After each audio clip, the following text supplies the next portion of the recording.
রাজনৈতিক দলে যারা আছেন সবাইকে শান্ত থাকার জন্য আহ্বান জানাচ্ছি। আমি শেখ ফরিদ হাসান, বাংলাদেশ জামাত ইসলামী দেবীগঞ্জ পৌর শাখার আমির।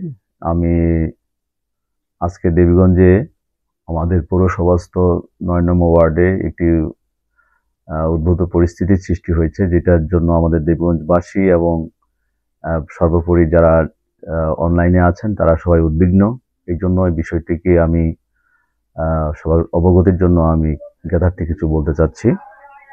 সেটা হচ্ছে যে আমরা জানেন যে বাংলাদেশ জামাত ইসলামীর প্রতিনিয়তই কিছু কার্যক্রম থাকে যেগুলো আত্মগঠন মান উন্নয়নের জন্য।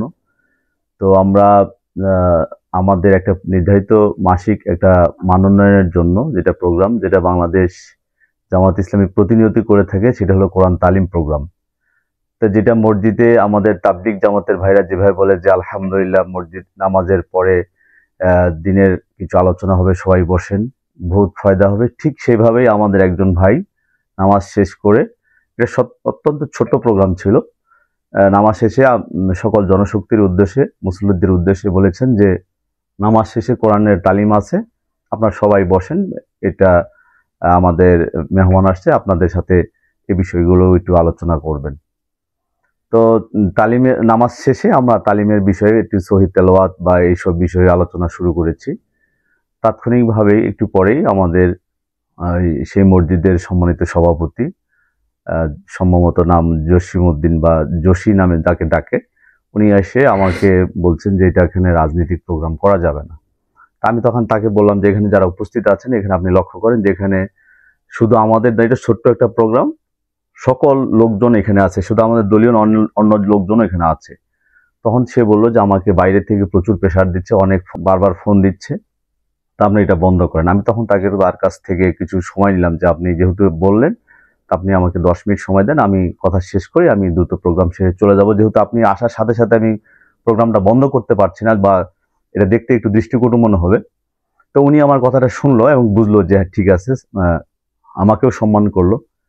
তারপরে আমি আমার জনশক্তিকে সেভাবে বলছি, কিন্তু তাৎক্ষণিকভাবে মসজিদের আশেপাশে মসজিদের জানলা দিয়ে সেখানে স্থানীয় কিছু উচ্ছৃঙ্খল লোকজন তারা বলতেছে মসজিদে এটা রাজনীতি করার জায়গা না, মানে একটা পরিকল্পিতভাবে তারা বিভিন্ন কথা, উচ্ছৃঙ্খল কথাবার্তা বলছে।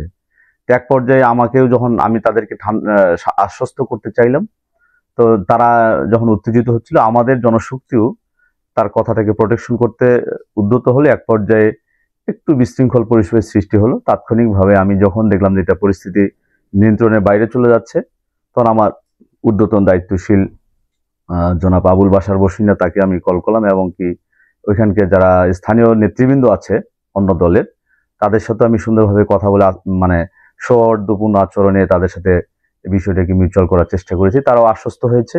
পরবর্তী বাসার ভাই এসে সকলের সাথে পরামর্শক্রমে তাৎক্ষণিকভাবে, যেহেতু এটা ছোট্ট প্রোগ্রাম ছিল, যে সভাপতির এটা অনুমতি নেওয়ার প্রয়োজন হয়, যেভাবেই আমরা জানি যে তাবলিগ জামাত যেভাবে বলে আমরাও ঠিক সেভাবেই বলেছি।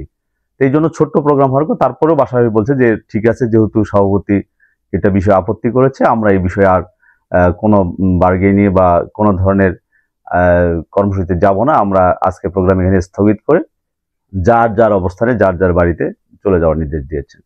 তা আমাদের জনশক্তি চলে এসেছে। তারপরে আমরা শুনেছি যে সেখানে স্থানীয় বিএনপির নেতৃবৃন্দ বাইরে থেকে লোকজন জড়ো করে উচ্ছৃঙ্খল স্লোগান দিয়েছে এবং পরিস্থিতিকে তারা এটাকে, এই ছোট্ট ঘটনাকে কেন্দ্র করে বড় ধরনের একটা উচ্ছৃঙ্খল পরিবেশ সৃষ্টি করার চেষ্টা করছে। আমি বলতে চাই যে বাংলাদেশ জামাত ইসলামী ইতিপূর্বে মসজিদে ছোটখাটো প্রোগ্রাম করেছে, স্টেজে ওয়াজ মাহফিলে কথা বলেছে, কিন্তু কিছু লোকজন এই রাজনীতি কথা বলে হুজুরদেরকে অপমান করেছে এবং কি স্টেজে হুজুরদেরকে, তারা যারা বক্তা বাইরে থেকে আসেন সম্মানিত ব্যক্তি, তাদেরকেও কিন্তু আমরা অপমান করতে দেখেছি। তো এই যে কালচারটা শুরু হয়েছে, এটা একটা পরিকল্পিত মনে করি এবং কি এটা বন্ধ হওয়া উচিত। এটা এই সংস্কৃতি থেকে আগে যেটা চলেছে, যে মসজিদে হুজুরদেরকে অপমান করা বা স্টেজে ওয়াজ মাহফিলে হুজুরদেরকে রাজনীতির তকমা দিয়ে তাদেরকে স্টেজ থেকে নামিয়ে দেওয়া, এটা বন্ধ হওয়া উচিত। আমি এটা বলে আমি সকলকে আশ্বস্ত করা, সবাইকে ধন্যবাদ জানাচ্ছি এবং বিশেষ করে রাজনৈতিক দলে যারা আছেন সবাইকে শান্ত থাকার জন্য আহ্বান জানাচ্ছি।